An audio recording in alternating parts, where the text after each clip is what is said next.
So, today we are reading, this is the Faceless Storyteller, and we are reading from the June 1974 analog science fiction, science fact.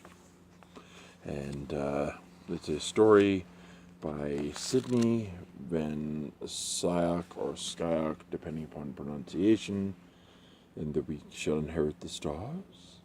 Aberrant. So, the tale is Aberrant. So we shall start on page 76. And it was past planet noon when the hover scooter lofted from the green hollow where the scout craft nested and moved buoyantly across the landscape, maintaining a 12-inch air cushion between the boots of its two passengers and the black soil of this world. In their heavy shield suits and clear-plast head bubbles, the two men for once achieved a near uniformity of detail and proportion. It was not a uniformity that would bear close inspection. Render guided the hover scooter around the giant stalk that resembled a towering broccoli. Bright blooms spilled violently from the top of its head.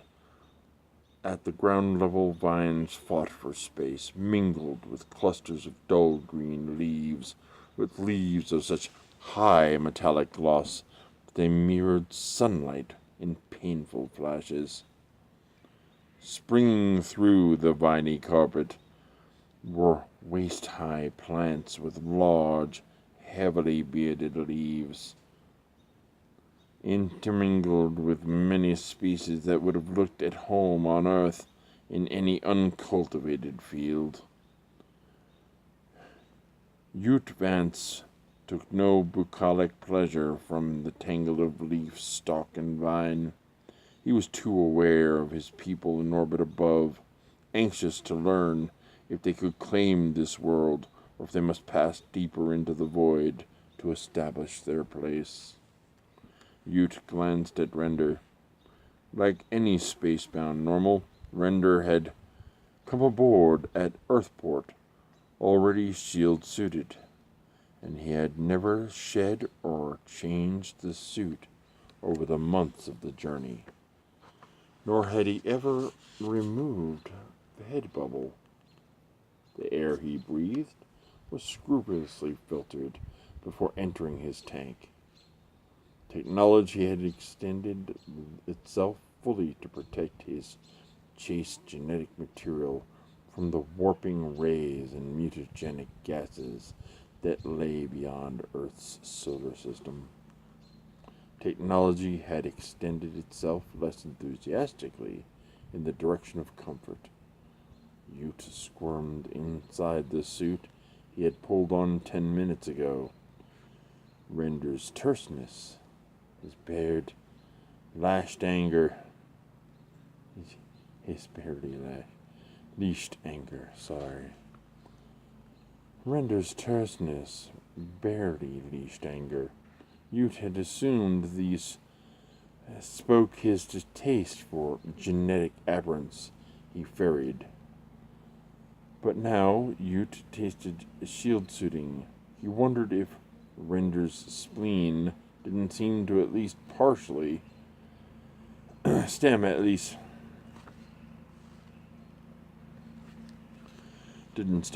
partially from some simple physical discomfort.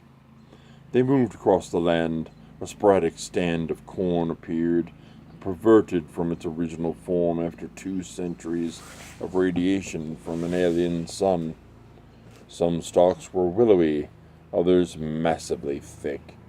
Some bore red-vined leaves that ended in dark thorns. Others exploded with vivid purple blossoms.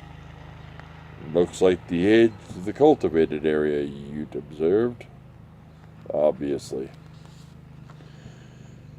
The scooter swung easily through the disordered corn, then elevated to atop a heavy clump of vines. Ute turned, caught sight of a protrusion from a dull-leafed mass. "Wait! Back there!" Render swung his head, then swung the scooter. He settled it beside the clump. Tearing at twining stems, they uncovered a farm wagon. The bed, made of native material, was crumbling. The wheels were heavy plastic, intact, part of the original shipment, Render decided, studying the digits inside the plastic rim. Ute stood, cast his eyes over the field. They were staring near Salem now. They were nearing New Salem now, nearing the answers they had come for. This planet lay nearer Earth than any other inhabitable planet. Ute's people wanted this world. Ute wanted it. For them. But there had been a settlement of humans here before. It had not survived. Ute's head whipped as they caught distant movement. Before he could alert Render, he barely glimpsed the shape disappeared. Ute frowned, trying to reconstruct the brief image. It looked very much like a dog. He turned back to Render. The other man was obviously reboarding the scooter. Shrugging, Ute took his own seat. A few minutes later, they stood on the perimeter of New Salem, constructed like a farm wagon, half of native materials, half of Earth durables. The community was a vine-choked mausoleum now. It was 90 years since its death had been discovered by recon ship. The ship had not landed to investigate further. "Tell you anything?" Render challenged. "It will," Ute said, moving forward. The vines that buried the dead village tangled at their feet, tripping them, hiding what they had come to inspect, the remains of the previous human inhabitants of this world. They dug, Render grimly, Ute with purpose. It was late afternoon before they rested.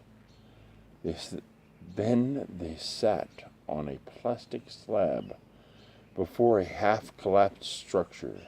Behind them, within the structure, were skeletons of a dozen humans. Before them, in the brief stretch of excavated street, there were skeletons, 24 more. Sighing, Ute stood to shed his shield suit and head bubble. The need to protect himself against possible infection was clearly past.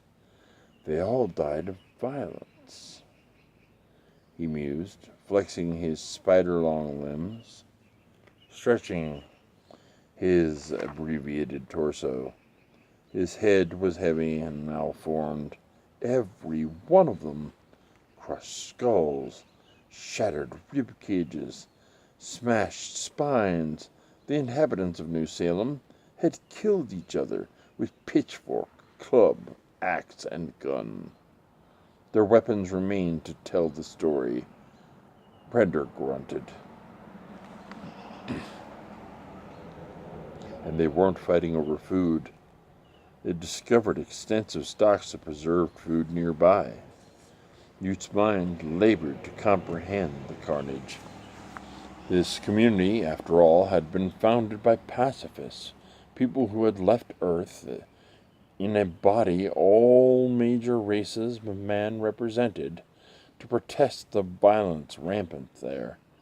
They had come here to found a community. They would stand monument to peace and brotherhood. That monument obviously had toppled. We are at the top of page 78. If this is the kind of stories you would like to hear from the Faceless Storyteller, myself, Michael Conway, also known as the illumANark, then feel free to like or comment. All comments would be appreciated.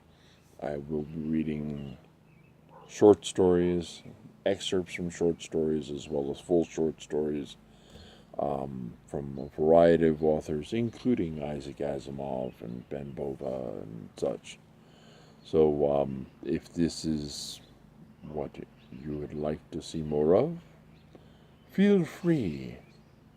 Drop me a note, and hopefully we can find your story. With that I say, peace out.